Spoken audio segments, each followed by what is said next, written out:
Welcome to the Unapologetic Podcast with Kaitlyn Talamante, hosted by LadyBoss. This is a space where women rise, own their power, and stop playing small. We get real, we get raw, and we get fired up about confidence, health, business, and life. If you're ready to step into who God made you to be and unapologetically live your best life, then girl, you are in the right place. Let's do this.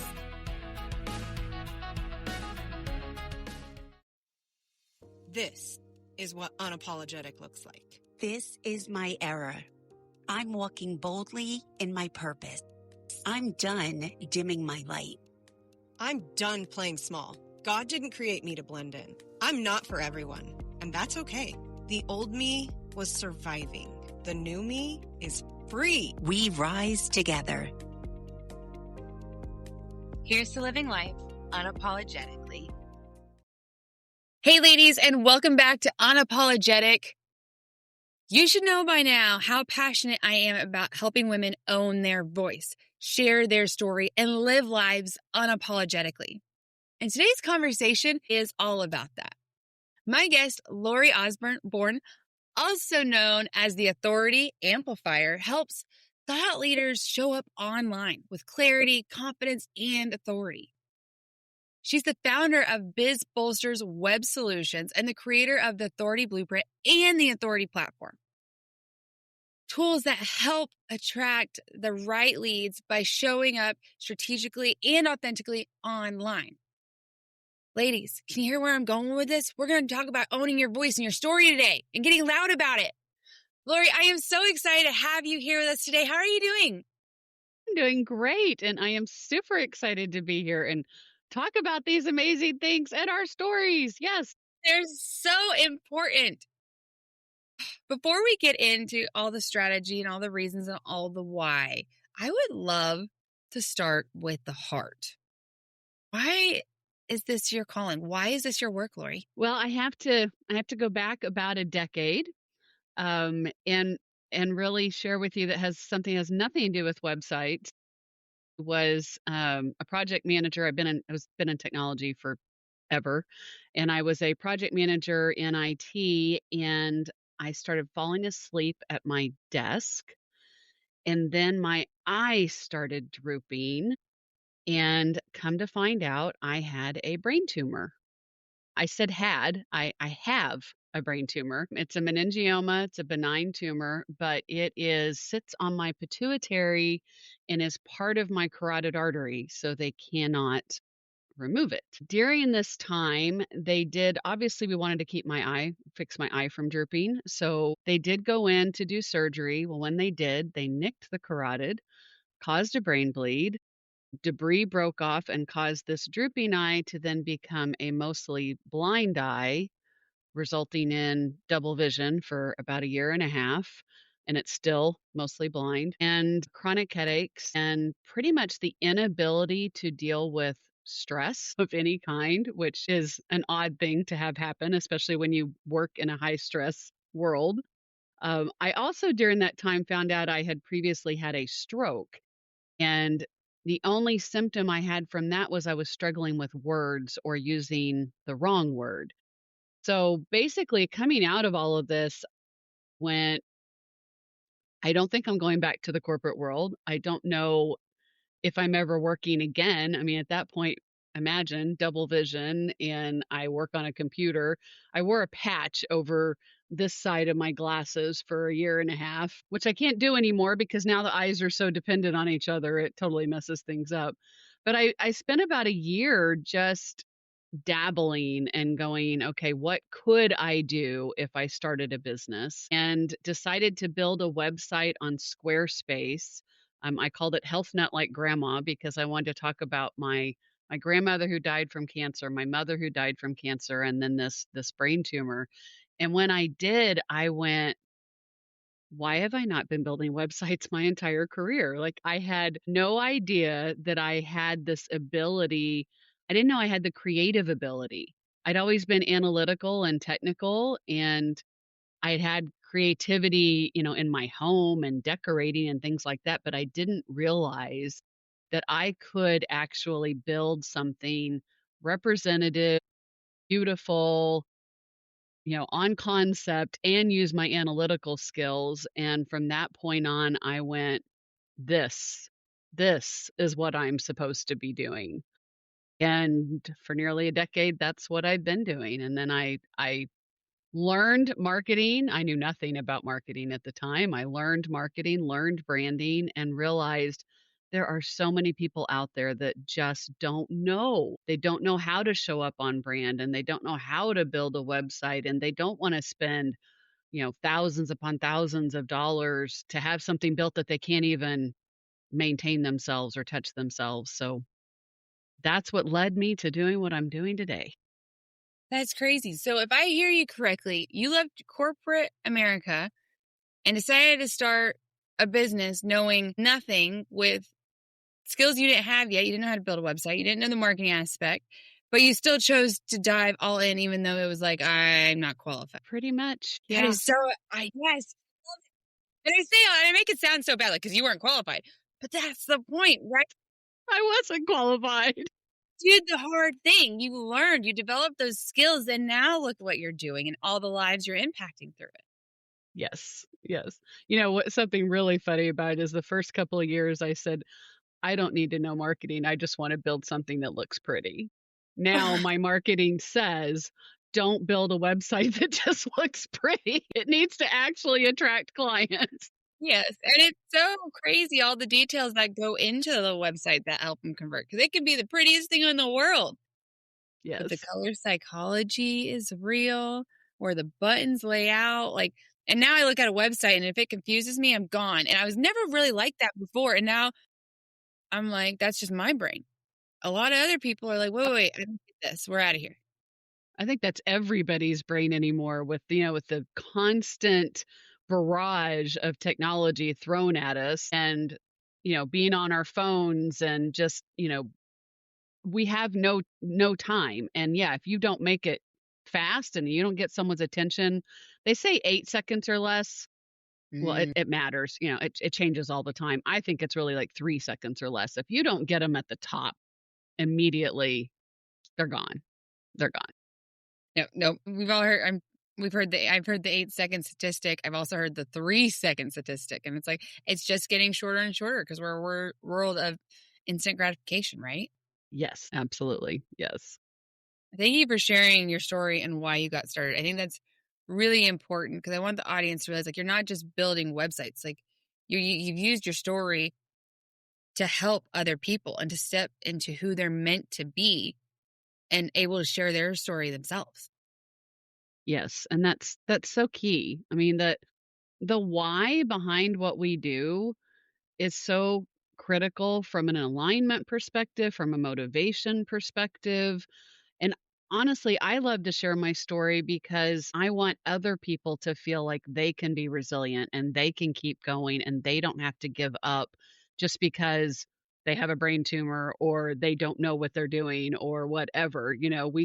We can triumph through just about anything. Yes, we sure can. We definitely can. It's all about that belief in yourself, is it not? It is. Absolutely. Yes. So, can I ask, as you've shared your story out publicly and used it to impact others' lives and help them share their story, what's been like the biggest aha during all of that in the last decade? So I came into this, I had come out of an 18-year abusive marriage, which I developed cancer during. I lost my mom, right before all of this. And what I've really realized is, one, that I am resilient. Like, I really didn't own it before. Once I start like checking off the boxes and going through the list, I'm like, dang girl, you don't give up easily, do you? And this is my second business, it's just, I don't give up. The other thing is, I'm not the only one that can be resilient. And that's been a huge aha moment. Anytime someone comes up to me after I've spoken, and it happens every time I speak publicly, people come up and go, wow, I'm just so amazed by your story. And I'm always listening for that. I think I can do this too, like, and if they don't say it, I'm going to remind them, because that, if we're not here to uplift each other, then what's the point?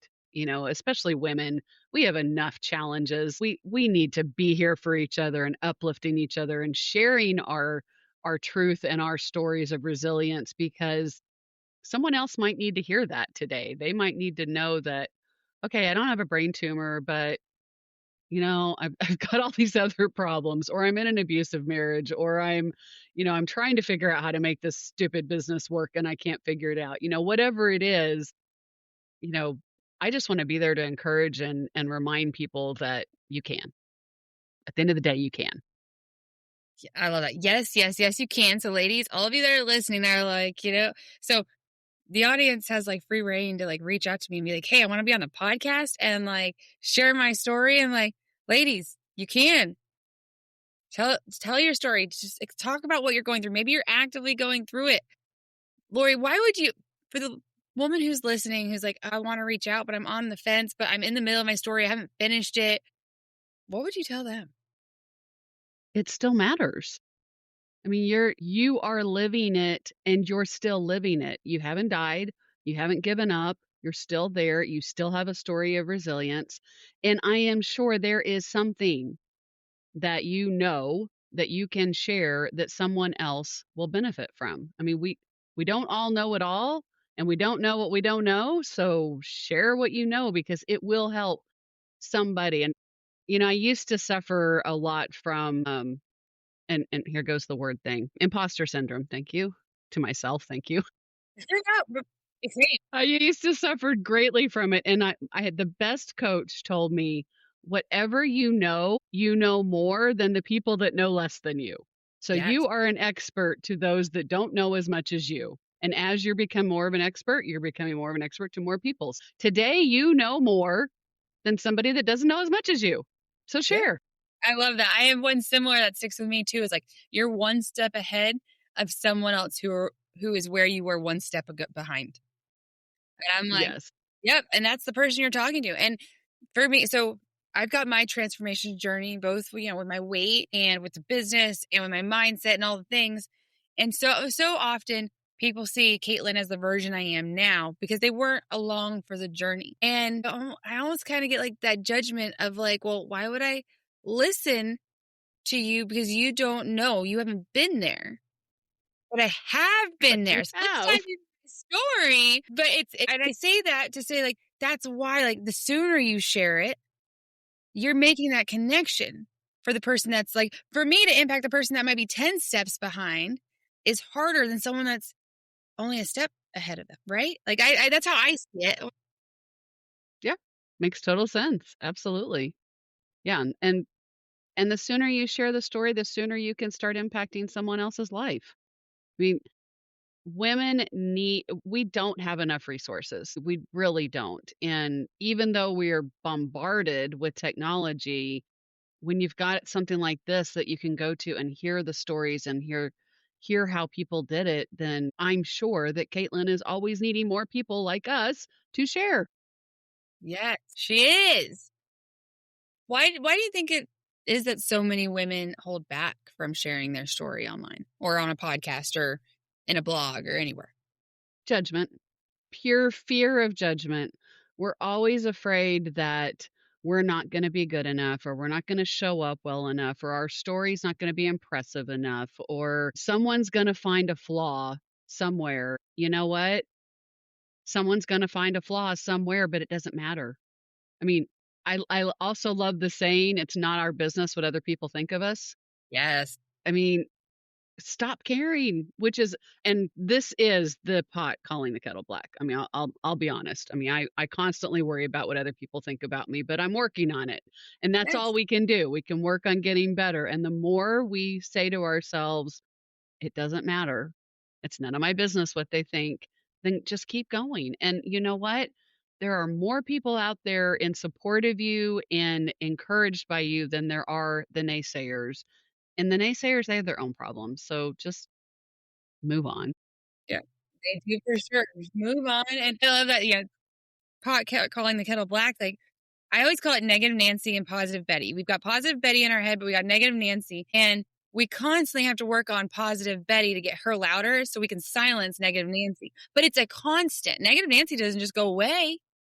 It's an imposter syndrome, fear of success, fear of failure, fear of judgment. Like all of that is negative Nancy, and she doesn't go away. But positive Betty, like once you acknowledge negative Nancy, positive Betty can get louder and silence her and be like, no, I've got a purpose. We're going to go.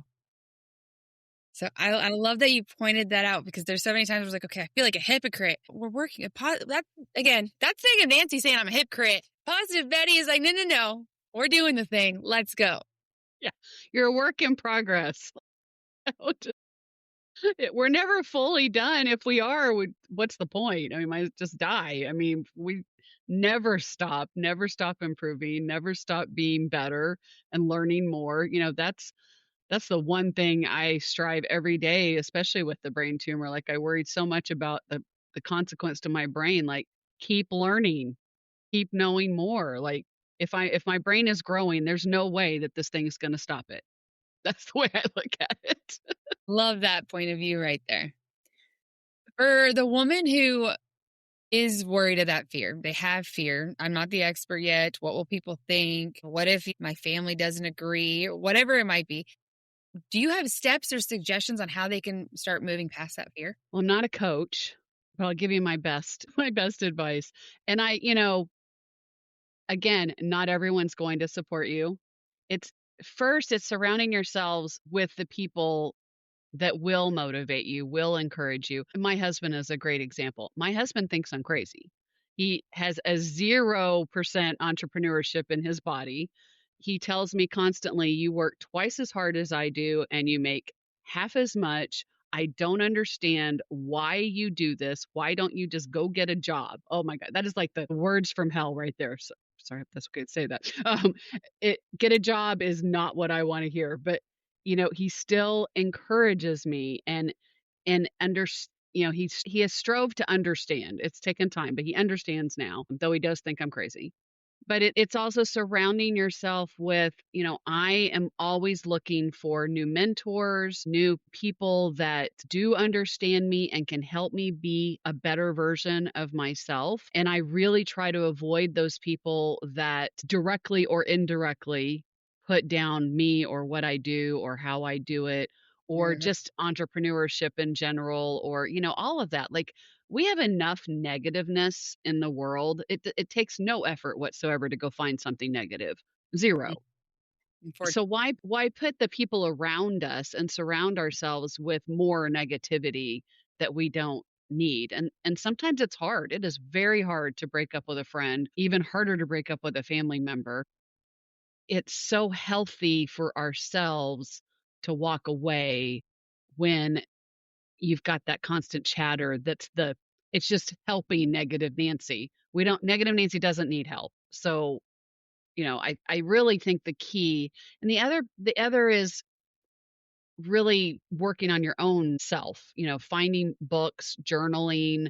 I like to listen to self-help books. I generally will not read them, but I will listen to them or find a podcast like this. Mel Robbins is also one of my favorites. And just really, as much as we can surround ourselves with positivity and encouragement and reinforcement of the good that we're trying to achieve, I think that's the best steps we can take. Yes. Community is so huge. One thing we pride ourselves in the LadyBoss business is the LadyBoss community, because it is all about the women and having that support system. And I'm constantly saying, it's like, your husband might love you to pieces, but that doesn't mean he's your biggest supporter, because he doesn't understand. He doesn't understand. He might be 6'3" and 175 pounds and lean and muscular and this and that, where you've got 20, 30, 100 pounds you want to lose. He's not on the same path. He's not on the same mission. And he's a man, and we are not a man. Like, there's just multiple layers we can go in there, but they may love you. That doesn't make them a bad person, right? Like, your husband's not a bad guy, but he thinks you're crazy because he doesn't get it. So surrounding yourself with people who do, oh, that's so empowering. Yes, absolutely. Lori, you mentioned that you like audible books a lot. What is your favorite that you've come across so far? Oh, there are so many. My latest is Start with Your Why. That was really powerful for me. I knew I told my story a lot, and I knew that there was power in it, but I didn't really fully grasp how important in an alignment perspective our why is. I'm constantly talking about attracting your ideal client and doing the things to attract your ideal client. Well, if your whys are in alignment, that is a great way, another way to attract your ideal client, because if they get your why, then the what is secondary. Mm-hmm.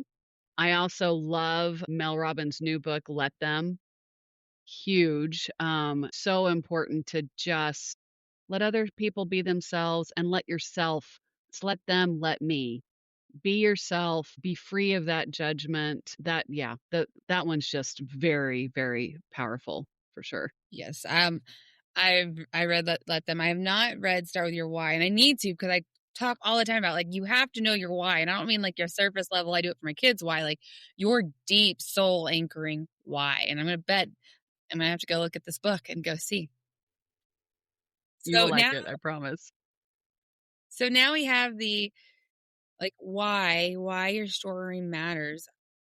I would love to talk about like how now that they know their why, like how do they actually go about and start sharing it with authority online? So the first thing you have to do, absolutely mandatory, is know your brand. And that's a big word that gets minimalized a lot. So when I say brand, I don't just mean your colors and your fonts and the look, although that is part of it. For instance, you might see my glasses.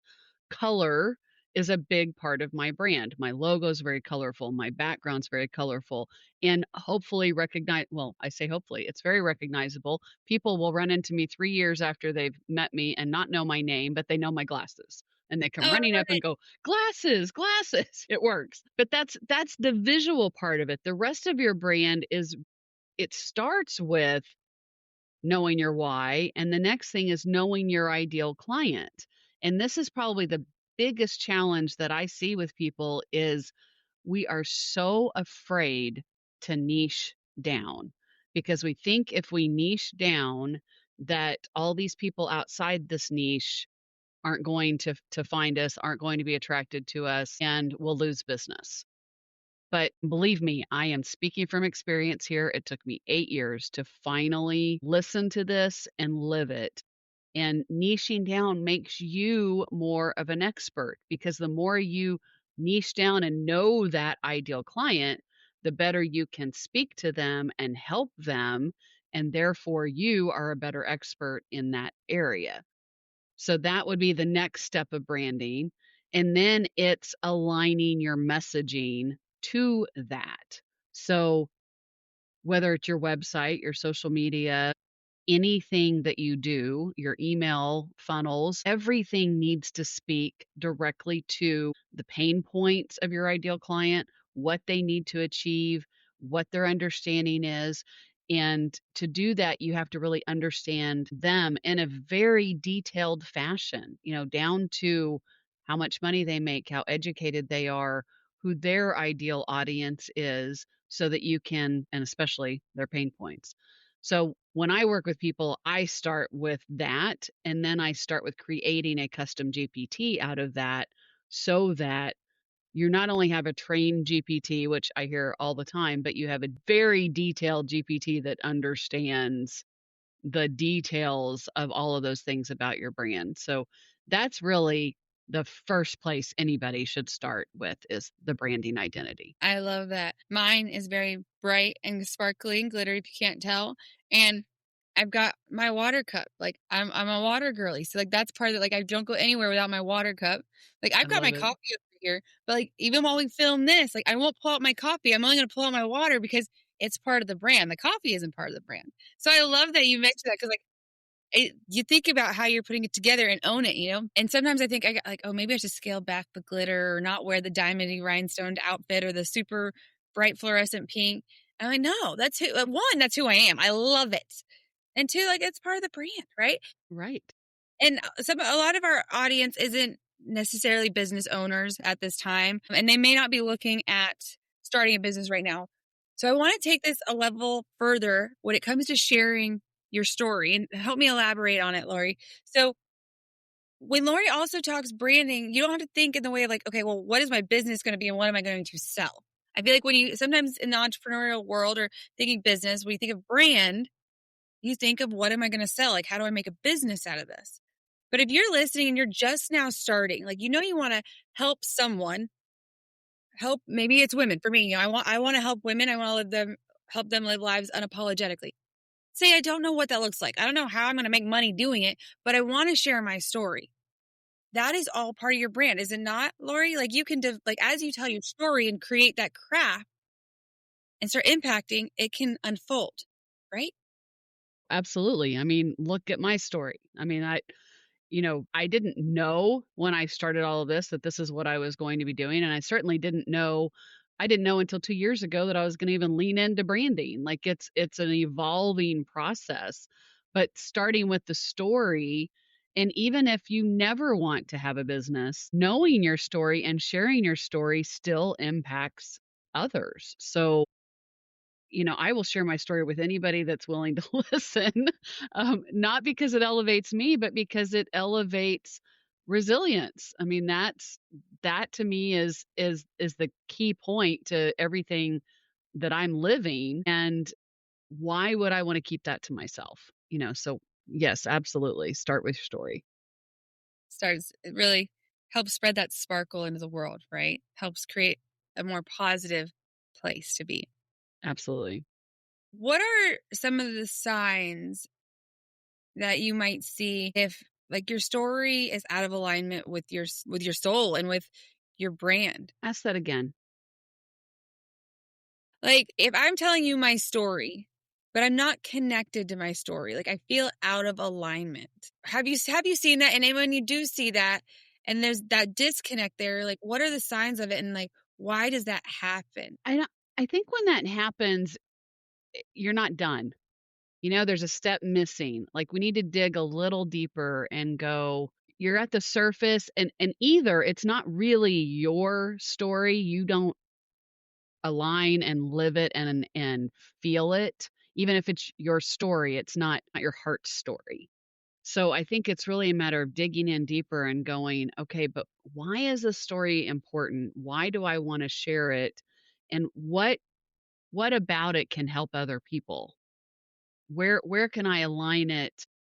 And some of it's really, I mean, public speaking of any form, even if it's just this kind of public speaking, can be intimidating and overwhelming. And so I would encourage people to sit down and write out your story, like really think about it and write it out and talk through it and just start sharing it with your friends and family. And it doesn't have to be, Joe, can we just sit down so I can tell you my story? Like just, over coffee, like just someone you've never shared your story with. Just share it in practice because that's where we find that depth and maybe find what's missing.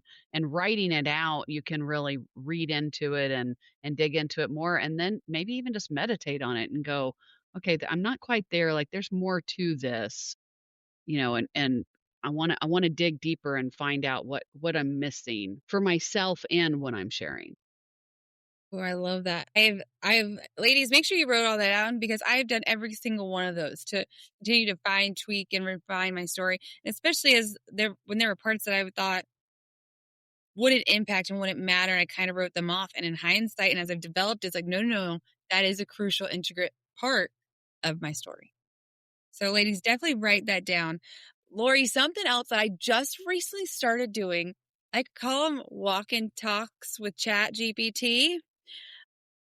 You don't know, ladies listening, ChatGPT has this functionality where not just only like typing into AI, like asking your questions or whatnot, but you can record your voice and it talks back to you like a best friend. It's kind of weird. Keep in mind, AI is like made to like make you feel good about yourself and whatnot, right? But I love I will go for a walk and just like, even if I have nothing to say, just start talking to the AI. Because then as I start walking and talking, then I start flowing. And then by the end of it, I'm just going to town on all these ideas. And normally I keep that conversation in my head. And now I'm able to put it into my AI that can then give me that recap and then help me form that story even more. And even pull out the points of like, okay, even when you talked, you wrote this off, but like, it sounds like there's a deeper connection there. Like maybe you should look at that. And it's like, called out AI. Thank you very much. So walk and talks with AI is another one that I would Love that. Yes. Yes. You know, I often forget that. I'm frequently reminded, which means I need to hear what you just said because I often forget. I don't know how many times it comes up that it's like, well, why don't you ask your AI about that? Especially when you've fully trained your AI to know you and everything about you. It is so incredible the insight that it can give back. And yeah, I mean, there have been some very specific things I've gone to it and gone, I don't even know where to start with this, or I don't know how to deal with this issue. And it is amazing the advice that can come back. Now, it probably shouldn't replace therapy, but just there's like a little caveat there. But it is so helpful, especially in your story. I mean, my AI has helped me tweak so many things that I knew what I was trying to say, but I wasn't quite sure the best way to say it. Oh, I definitely sometimes give my chat my blah is what I call it. Here is my blah. I'm going to give you, help me make my brain make sense because this is what I got. And it's like, there, that's exactly it. You took my blah and you made it make sense. I love it. Yes. So I guess, so AI, I mean, it's been around for a couple years now, but it's getting more and more popular. We're seeing all sorts of crazy AI content on social, but some people have never even touched AI. So they're listening to this and like, oh, I can train an AI to me. What would you tell the listeners? Like, what is the first steps you should take if you want to train an AI for Well, yourself? if you sign up for ChatGPT and you can do the paid version for $20 a month, which I highly recommend. And up in the settings, you can tell it, you can give it a name. Mine's name is Max. You can give a name, you can give yourself a name. My name is Rockstar Lori because I want to be reminded constantly how awesome I am. And you can tell it your tone of voice. You can upload documents that you've written or things that sound like you. You can also tell it, I like to sound like Mel Robbins, so make me sound like Mel Robbins. Like you can teach it a lot even in the settings. And then as you go, as you're working with it, it's learning, but you can also tell it, like, make sure you save this for future reference. I want to refer back to this, and it will do that. You can also save things to projects that if you really want to make sure that was a really good brainstorm, I want to make sure I save that. Hey, would you save that to a project for me? You don't have to do that manually. It's very cool. That's But so nice. I think and then just practice, just getting in and using it for a walk and talk or for a specific project or my husband just took another corporate job and it was really funny because I don't know, 3 days into the job, they said, "We need a master services agreement. Go write one." And he's like, "Hey, I've never written a master services agreement before." So he pulled up his ChatGPT and guess what? Something that would have normally taken in the past, months to create, a couple of weeks later after a lot of tweaks back and forth among everybody, he has one. And that's the kind of thing that they say that AI is not going to replace you. People who know how to use AI are going to replace you. And that's a great Mhm. example because AI can do so many things for us, but you have to know what to ask and how to ask for it and that you can ask for it because there are so many things it can do for you. It really can. That's awesome. I named mine and I think I named her Brittany. I think. I'm gonna have to go back and look and see what I named her because I don't use it all the time. It was either Brittany or Stacy, and now I feel bad. But then I have the guy voice on there, so my guy's name is Brittany. I love it. Well, you can always ask him or her, "What did I name you?" What name would you prefer? And then help me remember it.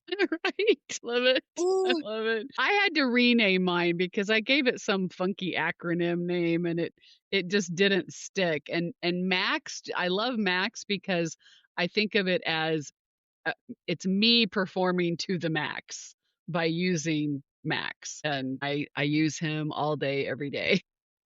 Max sounds amazing. Speaking of Max, though, continuing on with it, like, as someone who uses AI in a smart and authentic way, what role do you think it should and shouldn't play, should and shouldn't play in how we tell our stories? Like, where should we be drawing the line? For me, the line is drawn in person or interpersonal communication. So one of the things it's really kind of bothering me right now, for those that are like heavily involved in social media, especially, for businesses, LinkedIn, there's a lot of AI generated comments because, you want to get as much out there as possible and you want as much on your post as possible. But I feel like it's losing the authenticity. And I do feel like being authentic and vulnerable and real are critical to everything about us, whether it's business or interpersonal relationships. Everything we do, if we completely lose our authenticity and our vulnerability, we might as well be just robots going around talking to each other. I really feel like that. um there's even chat or GPTs or chats, what AI are doing interviews, which Mhm. I get, but that bothers me. Automatic engagements on chat. Now, Yes. if you're getting on chat and it says this is so and so's AI agent, and that you're getting help from an AI agent, and it's when it can't help you anymore, it's going to send you to a real person. That's one thing. But when it's coming across like it's you and they don't know that it's you, that Yeah. bothers me. That makes me really uncomfortable, and that's just my opinion. I feel like that's crossing the line. There's a difference in an autoresponder and an actual engager. So that's and the key is I live authenticity. That is so critical to me. And then again, that vulnerability, and I just feel like we have to do what we can to maintain that. I feel like AI could be a great tool to help us along and even make sense of our thoughts, but we have to be very careful that we are telling AI what we're wanting and needing, and AI isn't telling us who we are and how we should be thinking. Yes, Very fine line there, right? I So, agree. ladies, we talked about your why. I lost my bracelet. We're talking about real life. Oh, she lost her gemstones. Oh no. It landed in my shoe. So, ladies, we've talked about sharing your story and why it matters and finding your why and making sure you have that alignment and then branding yourself. And what does it look to brand yourself, not only as an entrepreneur, but just by telling your story? And then tools like journaling and personal development and AI and meditation to continue to refine that story. So, Lori, for the woman who's like, okay, that's a lot of steps to share my story. What is the number one thing that, like, right now they need to go and work on if they want to start sharing that story? Very first thing is figuring out your story. Do I have no, not do I. What is my story that I want to share? That will uplift someone else or will share my why. I mean, the first step is identifying the story. And in doing that, asking yourself, how vulnerable am I comfortable being? Is this authentic to me? Am I really living in a truth? And then working on sharing it in a way that amplifies that.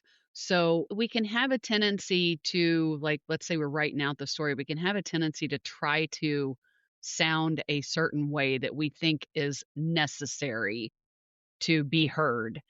And my recommendation is what is necessary is being you. Mm, 100% you, not sitting there going, I have to sound like Mel Robbins, or I have to sound like, I don't know, Lori who Osborne. else? Lori Whatever. Yeah. Osborne. Robin. Just be you, because that's where the power comes from. And guess what? People can tell if you're not being you. So just be 100% authentic you. And if you think that you don't have a story, stop, because we all have a story. We all came from something.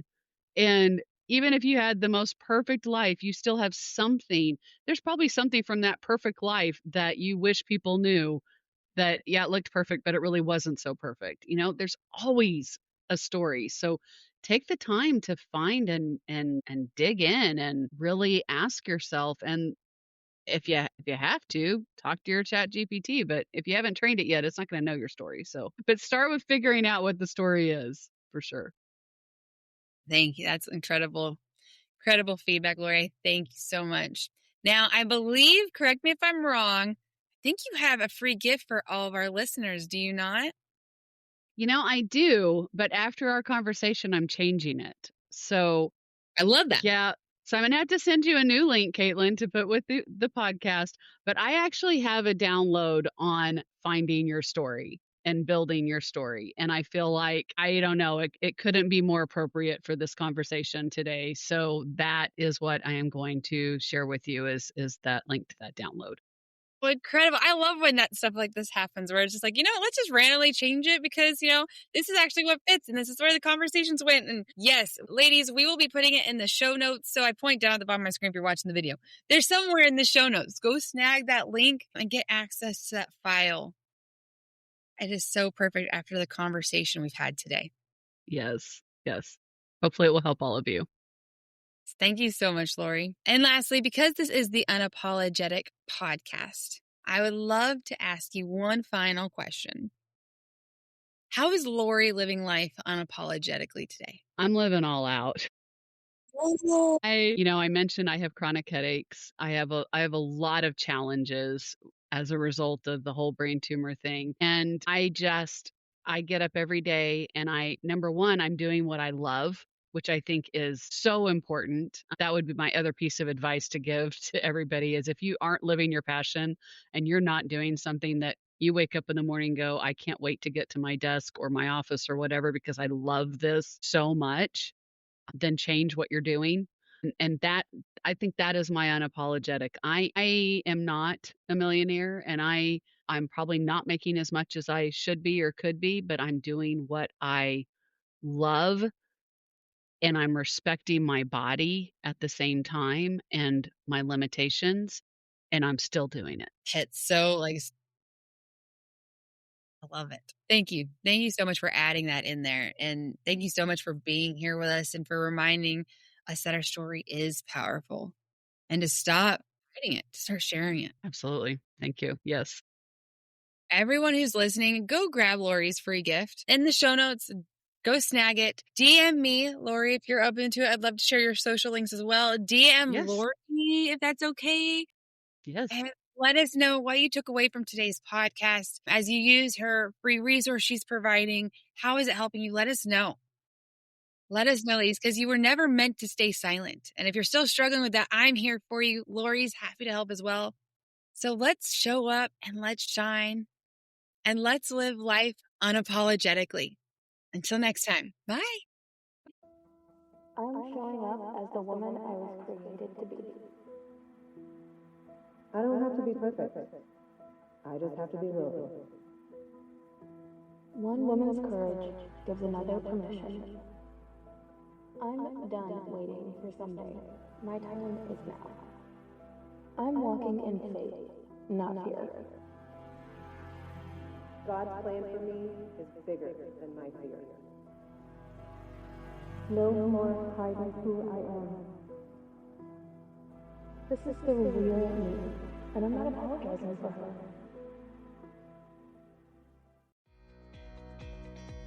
Thank you for tuning in to the Unapologetic Podcast. If today's episode fired you up, hit that subscribe button so you never miss a new one. And hey, leave a quick review, or sharing this with a friend helps us reach more women who need this message.